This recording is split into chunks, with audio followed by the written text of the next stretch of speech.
At all times, the mankind took interest in the question of God. Analysis of all information about God known to mankind shows that the most common notion is the idea of God, Creator and Pantocrator, one for all existing on earth as a universal transcendent reality. God is not indifferent to what is happening on earth. Therefore, at critical moments of civilization development, there always appeared prophets, the human beings who were able to express and communicate to the others the information from on high, showing the way to a fair life. They delivered to people the idea of creation of God's kingdom on earth by people themselves under the guidance of God.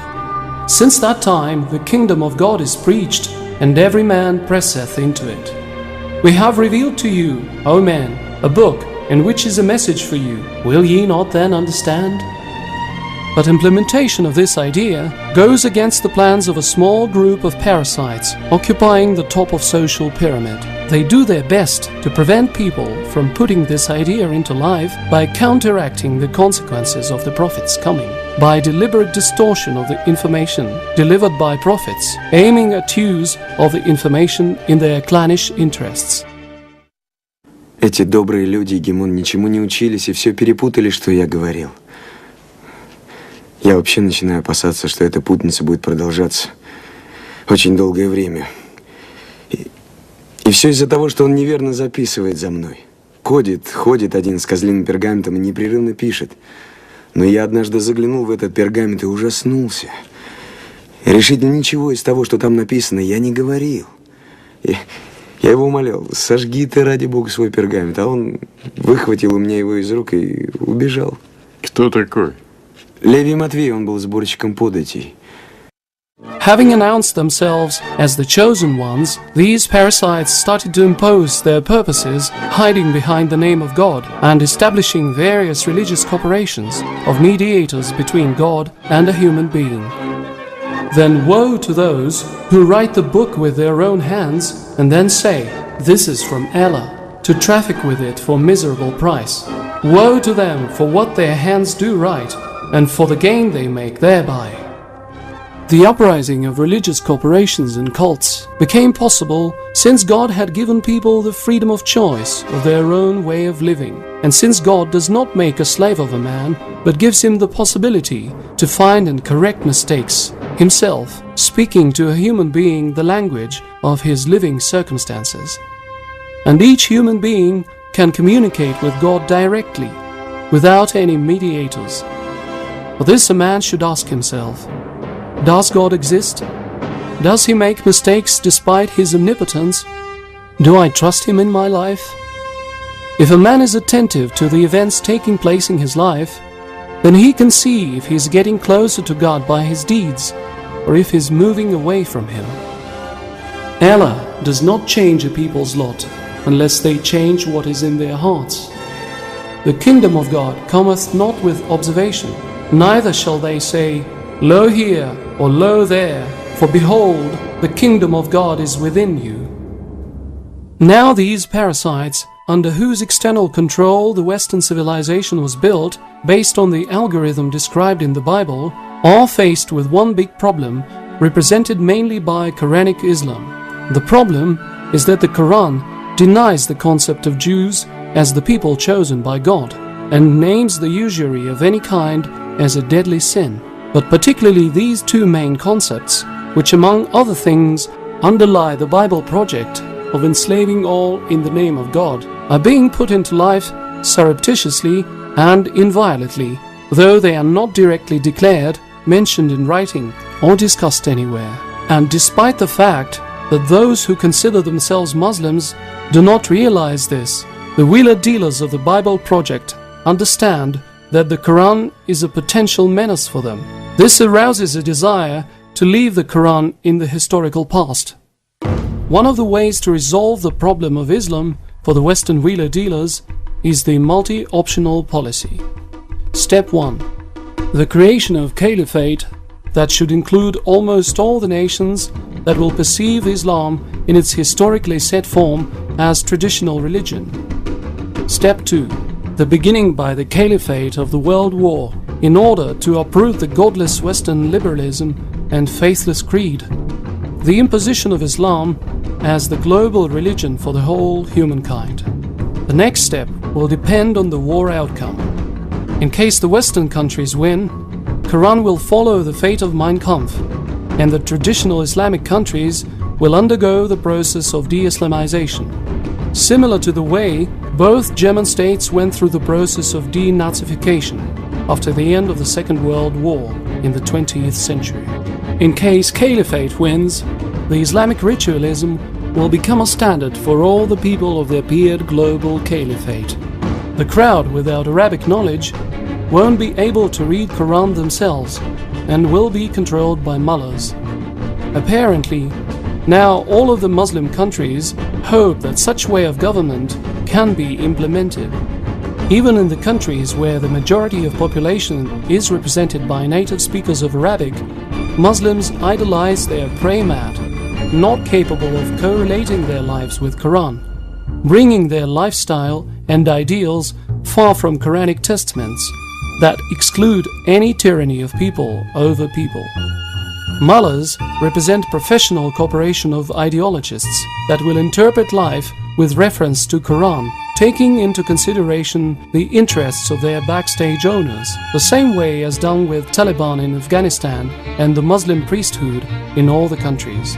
Mullahs are fixated on ritualism and are not able to discover and solve the real problems of public life. To confirm this statement, one can observe the last centuries of Muslim countries' history that fall behind the Western countries in science and technology development and that couldn't elaborate a more effective alternative to the Western mode of life. As the next step, when the power of mullahs will become hated, we will face global anti-Islamic rebellion, the end of mullahs' power, and the society will undergo the process of de-Islamization. The Quran will be taken away from the publicity and put to the libraries to be cited by the authorized historians only. These historians will do their best to prove that the humankind was saved from such a great evil. Western middlebrows don't even understand that Quran and Islam have become the main objects of the purposeful calumny and discredit. Middlebrows are incredibly not in position to take Quran, read it as message addressed to them personally, and to correlate Quran with real life, so that to notice all the calumny against Quran and the Muslims' deviation from the true Quran message. Nowadays, first stage of this multi-optional policy is being deliberately implemented. In the Islamic world, those regimes adherent to the Muslim traditionalism and not displaying aggression towards otherwise minded neighbors are being attacked by the opposition of pseudo-Islamic fundamentalist radicals. The Muslim culture is portrayed as enemy. For this purpose, the role of this enemy again goes to the same pseudo-Islamic fundamentalist radicals that undermine their regimes of Muslim traditionalists and display aggressiveness towards different-minded people. To resolve this problem, global terrorist issue was picked up under the signboard of Al-Qaeda. The fight of the West against Al-Qaeda is purposely done by such means that in the Islamic world is perceived as Western aggression. This leads to the appearance of favorable crowd scene for the pseudo-Islamic fundamentalist radicals. Almost all traditionally Muslim countries are involved in this scenario. Afghanistan is used as the platform for drugs flow, as one of the means to sow seeds of hatred towards outside the Muslim cultural area. Pakistan is chosen to display instability of the government under Muslim traditionalism and to be further accused for nuclear technologies leak to other Muslim countries and extremists. Iran is accused of the lust to possess nuclear weapons. The goal of the Western policy towards Pakistan and Iran is to create caliphate, since Muslim nuclear power would be perceived in the world as real and inescapable threat. The nuclear potentials of caliphate are not planned to be developed to the level fatally dangerous to the West, but it will always be implied in propaganda in order to keep nuclear motive to trigger the coalition war of Western states against the caliphate. For example, this could take place by a single nuclear attack on some countries, taking Israel for one. Caliphate should necessarily be the anti-Semite state, so it could be rated as the follower of the Third Reich. Saudi Arabia and the Persian Gulf states are expected to finance their Muslim brothers working for the Caliphate. Iraq is planned to be the place for radicalization of hatred towards Western countries to become the capital of Caliphate after NATO troops withdrawal, and to be the field of last fight between the good and the evil. One of the options of the above-mentioned multi-optional policy includes the possibility of breaking up of Russia, adding Russian Muslim areas to Caliphate. In case this scenario fails, Russia is planned to become one of the first victims of the Caliphate aggression and the main field of war between the West and the Caliphate. Traditional Islam priesthood has fenced themselves with Qur'an and ritualism from God, from problems of people and society on the whole, with lives concentrated on the momentary self-interest, and therefore doesn't analyze the global scale events. As a result, it doesn't perceive this scenario, and in case someone notices it, the momentary self-interest is more important for him than unselfish efforts to prevent disasters, the potentials of which have been purposely created by the others for several decades. That's why the traditional Islam is not able to work out a more efficient scenario of the global policy that could become an alternative to the one mentioned above, not to be involved into the anti-Islamic variant. The leaders of other confessions represent the same ritualism addicts as the leadership of Muslims, and that's why everything said about the inability of the Muslim traditionalist priesthood has reference to them as well. The incapability of the countries, both Muslim and Western, involved in this scenario implementation leads to the fact that it could be broken only through the initiative of people, individuals, and public organizations.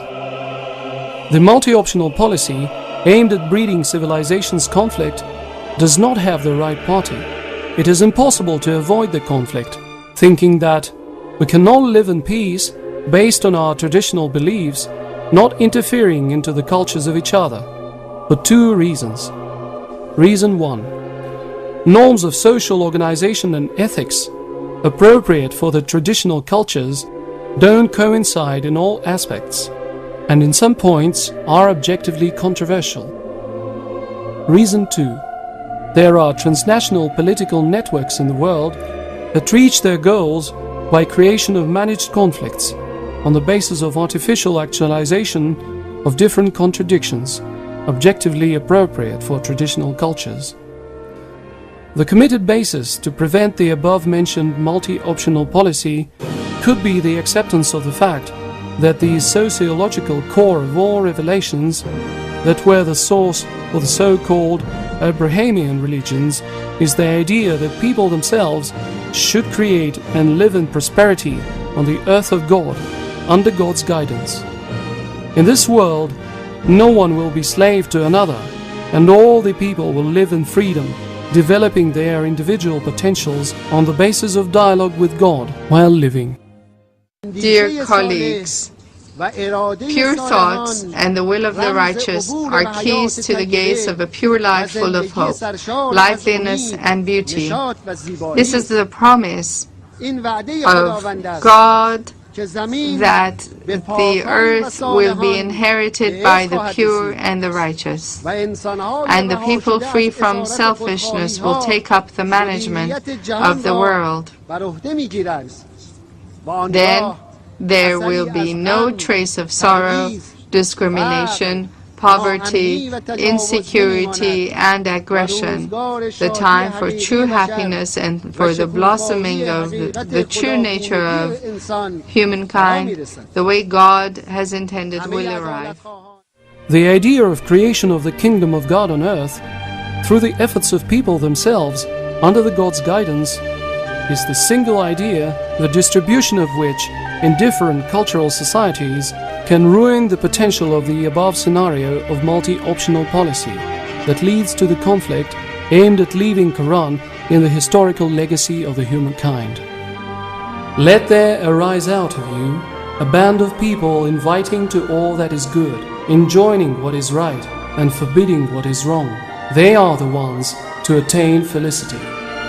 The question arises, What can and must each human being do to disrupt the implementation of this scenario? It is necessary to come to a direct dialogue with God, that is, to a non-denominational level. Then it becomes clear that all the confessions were established to divide and, if required, embroil people, thus realizing the principle divide and rule. The problems of Iran, Afghanistan, Iraq and other countries and diasporas following the historically set Islam can be creatively resolved only on the basis of initiatives of the people, directed at creating Kingdom of God on earth. Unity, an oracle of our century has said, can only be welded by iron and blood. Well, we'll try welding it with love. Let's see which lasts the longer.